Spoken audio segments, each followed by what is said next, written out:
Bonjour à tous et bienvenue dans ce premier épisode de la review. Aujourd'hui je vais vous parler d'un jeu et non des moindres, le jeu de rôle The Witcher, inspiré directement des romans de Andrzej Sapkowski. Oui, c'est difficile à dire, c'est un polonais.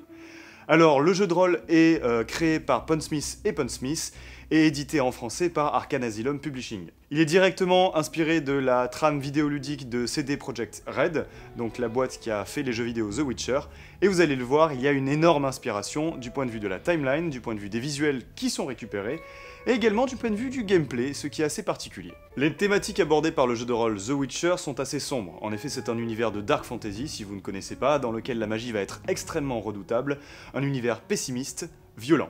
Mais ils insistent également là-dessus au tout début du manuel. Cet univers sombre est également un univers où l'héroïsme a sa part belle et l'amitié également, ce qui va créer un équilibre en fait dans l'univers de jeu. On retrouve également les choses qui ont fait la valeur du jeu vidéo The Witcher, notamment la présence des Witchers, simplement les sorceleurs qui disposent de capacités assez spéciales et également de potions qu'ils vont pouvoir boire. En ligne directe avec ces potions, on a également la possibilité de jouer des alchimistes et des artisans, deux classes qui sont à mon avis sous-représentées dans le jeu de rôle d'Heroic Fantasy. Ici, on va développer énormément ces classes et voir un peu ce qu'elles vont aborder, on va le voir par la suite. Un autre élément qui est ici propre à l'univers de The Witcher, que ce soit les romans également les jeux vidéo, c'est le racisme qui est abordé. En effet, les autres races, telles que les elfes et les nains, sont vus d'un œil assez particulier par les races humaines.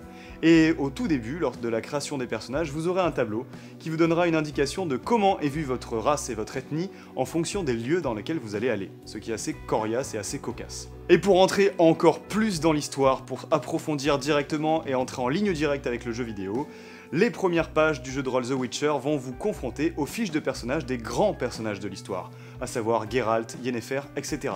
Ici vous aurez leurs compétences, leurs capacités, et je trouve que c'est un bien, mais également un mal. Pourquoi ? C'est extrêmement intéressant de pouvoir donner des statistiques à des personnages connus. Le problème étant que lorsqu'on va se confronter à eux, lorsque les joueurs vont se confronter à eux, ils vont se confronter à des personnages qui ont déjà une narration inscrite dans l'histoire. Les tuer, ça créera une autre timeline, libre au MJ d'aller dans ce sens-là, mais c'est généralement assez difficile et dangereux. Et maintenant, je continue en vous parlant de l'organisation du livre. Le livre va déjà commencer par une explication du monde et de son univers. Alors ce qui est extrêmement intéressant, c'est qu'on a très souvent des encarts avec le point de vue de Rodolphe Krasmer, qui est un nain en fait de l'histoire de The Witcher, qui va nous donner son point de vue à la première personne. On va rentrer de manière beaucoup plus facile dans l'univers, qui se place au début de la Troisième Guerre nilfgaardienne. Il l'explique également pourquoi ils ont fait le choix de la Troisième Guerre nilfgaardienne, c'est simplement parce que c'est un contexte de tension dans lequel il sera totalement aisé de créer des histoires et de développer des enquêtes, des aventures. On continue également dans le manuel avec la création de personnages, alors rien que de classique, vraiment on a les capacités, caractéristiques des personnages, leurs compétences. Cependant il y a un petit point, un petit plus que je donnerai à ce jeu de rôle The Witcher, ce sont les tableaux. Alors ne pensez pas que je suis fan de tableurs Excel, c'est simplement que les tableaux vont vous permettre d'orienter le background de votre personnage en fonction de l'histoire et de l'environnement de l'univers de jeu. Vous allez tirer pour savoir si vous êtes chanceux ou non, si vous avez un frère qui veut votre mort ou non, si vous avez une amante qui vous a trahi, etc. Cela va donner en fait de la texture à votre personnage et je trouve cela très intéressant. A voir cependant si au fur et à mesure de l'utilisation du manuel de jeu, lorsque l'on va créer plusieurs personnages, les effets ne seront pas trop redondants. Là, je vous laisse libre de tester et de me le dire par la suite. Avançons maintenant avec les professions. Vous avez créé votre personnage, vous avez déterminé ses caractéristiques, il va falloir lui choisir ce que l'on pourrait appeler sa classe. Ici, ils appellent ça les professions. Vous pouvez devenir prêtre, artisan, alchimiste, évidemment witcher, c'est-à-dire sorceleur, et bien d'autres professions qui sont assez approfondies telles que les mages. Ici, c'est ce qui fait le point fort et à mon sens également la faiblesse du jeu, notamment du point de vue de trois classes qui me semblent complexes et un peu trop complexes. Je m'explique. Ici, il va y avoir l'alchimiste, l'artisan et le sorceleur. Ce qui va rendre complexes ces trois classes, cela va être l'utilisation de potions et de substances alchimiques ou de matériaux. Vous avez la possibilité de récupérer en fait des parchemins dans lesquels vous avez des recettes d'équipement, des recettes de potions alchimiques, et il va falloir ramasser des quantités de ressources. Là, vous voyez le problème? Je m'imagine dans un MMORPG en train d'essayer de farmer des sangliers pour récupérer de la corne de sanglier afin de fabriquer une potion, etc. etc., etc. Alors ils n'ont pas poussé le vice jusqu'au bout en disant il faut 3 fagots de fer, 3 morceaux de bois, etc. Même si c'est quand même assez proche. Ils vont simplement développer, notamment pour l'alchimie, des substances génériques que l'on peut extraire à partir de diverses matières. Je trouve que c'est une partie assez intéressante du gameplay, mais qui pourra rendre la tâche du MJ extrêmement difficile, à savoir qu'il doit connaître l'ensemble des recettes, mettre à disposition des plans d'armure, des plans d'armes ou des recettes alchimiques qui soient cohérentes vis-à-vis de son gameplay et vis-à-vis de son scénario, sans rendre super forts les alchimistes ou les sorceleurs. On avance également du point de vue des équipements. Alors là, cela m'a complètement sidéré. Vraiment, quand j'ai lu ça, je me suis régalé. Moi, j'aime bien un peu rentrer dans l'histoire, l'approfondissement de l'univers et la narration. Ici, on sent très clairement que les auteurs Pondsmith et Pondsmith se sont extrêmement renseignés sur comment fonctionnait une épée à deux mains, ils l'expliquent, sur comment est-ce que l'on se défendait avec une targue, par exemple. Mais le problème aussi, c'est le problème inverse. Il y a trop d'informations. Il y a trop d'équipements, il y a trop de substances alchimiques, et même les équipements nous font penser à des équipements de jeux vidéo. Ils ont une certaine durabilité. Par exemple, une épée va se briser après avoir paré 2 à 3 coups, etc. Ce qui nous fait imaginer vraiment l'épée qui se disloque en plein de petits morceaux, et il va falloir aller voir le forgeron du coin pour qu'il nous la répare. C'est assez particulier. Au strict opposé des règles d'alchimie et de la fabrication d'objets pour les artisans, il va y avoir la magie. Ici, c'est un coup de force majeur, ils ont réussi à rendre extrêmement simple la magie qui généralement est assez complexe, et la rendre également narrative. C'est-à-dire que vous n'allez pas lancer que 3D, etc. pour réussir à lancer votre boule de feu, il va y avoir également des conséquences et aussi la possibilité d'orienter la manière avec laquelle vous allez lancer le sort. Ici, dans The Witcher, la magie va s'orienter autour des 4 éléments, l'eau, la terre, l'air et le feu, et il y aura des effets dévastateurs si vous ratez votre sort, ou si vous utilisez trop la même magie. Par exemple, si vous utilisez trop la magie de l'air, vous allez vous retrouver à léviter dans les airs à 2 mètres au-dessus du sol sans savoir comment redescendre. Ou par exemple, la magie de terre va avoir tendance à alourdir et à briser vos articulations.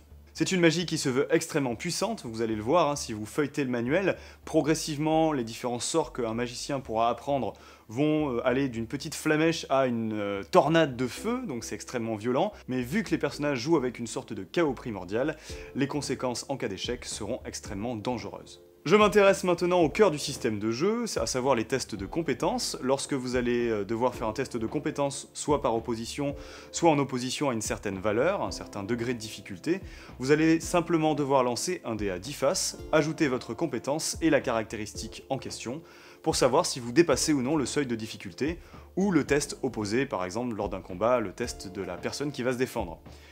En ce qui concerne les règles de combat, je n'irai pas trop dans les détails, mais je trouve que le système de combat est extrêmement détaillé, justement. Il y a la possibilité de se mettre à couvert, de gérer la question de la luminosité. Moi, c'est un petit point qui me déplaît dans le jeu de rôle, j'aime pas trop alourdir les phases de combat, et c'est vrai que ça m'a un peu découragé quand j'ai lu le livre.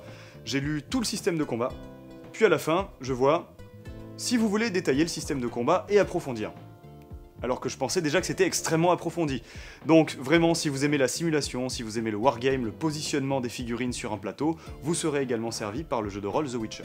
Ah, et là j'aborde enfin un point, mais vraiment le point qui m'a le plus plu dans ce jeu de rôle et dans ce livre, c'est la géographie et également la gestion des conseils aux maîtres de jeu. Alors la géographie, je vais pas vous faire un panel et une explication de l'univers de The Witcher, vous le lirez très bien tout seul, mais c'est clair, c'est approfondi, et limite ça donnerait presque envie d'acheter le manuel simplement pour avoir ces informations-là. D'autant que vous avez droit au blason, à quelques illustrations qui vont vous faire rentrer dans l'univers. En ce qui concerne les conseils aux maîtres de jeu, je trouve que c'est vraiment bien fait. Et je pense que la plupart des jeux de rôle devraient vraiment s'inspirer de cet encart du jeu de rôle The Witcher. Pourquoi ? On sent une maîtrise profonde des codes de la narration. Ici, ce ne sont pas uniquement des personnes qui aiment le jeu de rôle, ce ne sont pas uniquement des personnes qui veulent s'éclater autour d'une table. Ils nous parlent, limite en professionnels, qui vont créer des histoires, des campagnes, presque même des romans. Ils vont nous donner des ressorts scénaristiques, ils vont nous donner également des indications sur la manière avec laquelle gérer des joueurs un peu gênants. Oui, vous l'entendez venir là, le gros Bill, celui qui va optimiser à mort sa fiche de personnage parce que ça fait 15 ans qu'il joue à Pathfinder. Eh bien, ils expliquent comment le gérer. Ils expliquent également comment gérer la difficulté des murs invisibles. Lorsque vous êtes confronté à ça en tant que maître de jeu, les joueurs veulent aller dans un sens et vous, ça vous arrange pas du tout. Comment gérer ça ? Je vous laisse lire ça les petits coquinous, je vais pas vous dévoiler tout le livre non plus. Bref, le jeu de rôle The Witcher, je vous le conseille. Pourquoi ? Ici simplement parce que l'univers de jeu est extrêmement intéressant, vous avez également en tant que joueur ou en tant que maître de jeu énormément de ressources grâce aux jeux vidéo et aux romans de Andrzej Je vais y arriver. Les romans de l'auteur polonais, Andrzej Sapkowski, c'est bon, j'ai réussi. mais également par le fait que c'est extrêmement bien construit. Pour le plaisir de lire le manuel, vraiment je vous le conseille, les auteurs vous accompagnent de A à Z dans l'univers de jeu, et également vous donnent énormément d'informations sur l'Europe médiévale et la Pologne médiévale, parce qu'on sent que ça s'inspire un peu des pays de l'Est à l'époque médiévale, cet univers. Le petit problème, c'est que j'ai l'impression que le jeu de rôle The Witcher, proposé par Pondsmith et Pondsmith, a du mal à trouver son identité entre on s'inspire du jeu vidéo, et on veut aller vers de la narration. C'est-à-dire que ces deux éléments semblent assez contradictoires, notamment du point de vue du gameplay, et ils ont vraiment du mal à les conjurer. C'est-à-dire qu'on va avoir des relents un peu de jeux de rôle et de jeux vidéo lorsque l'on va être confronté à de la cueillette et de la récupération de ressources, mais à côté on va avoir des éléments extrêmement narratifs grâce à ces tableaux qui vous présentent les origines des personnages, ou même grâce au système de magie qui est assez ouvert. Donc ce compromis-là n'a pas vraiment été réussi, à mon sens, dans le jeu de rôle The Witcher, mais ce n'est pas pour autant que le jeu ne fonctionne pas. C'est pour cela que je conseillerais le jeu de rôle The Witcher à des maîtres de jeu qui ont de l'expérience, qui sauront donc retirer le meilleur du jeu de rôle en évacuant ce qui ne leur servira pas. Pourquoi? Vous êtes rôliste débutant, maître de jeu débutant, comment est-ce que vous allez gérer l'ensemble des ressources que vous propose ce livre? C'est très positif, mais il y a trop d'informations à gérer pour un maître de jeu débutant, selon moi. Ainsi, si je devais résumer un peu ma lecture et la review de ce jeu de rôle The Witcher c'est un très bon jeu de rôle. Réussir à guider le joueur de la licence vidéoludique à la licence jeu de rôle est un pari risqué.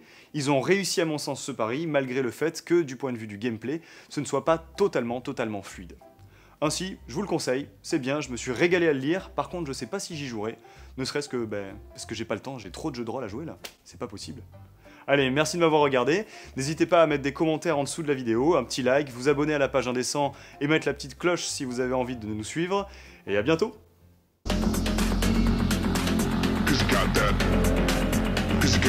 Jean-Michel, ce que bref, le jeu de rôle, je joue.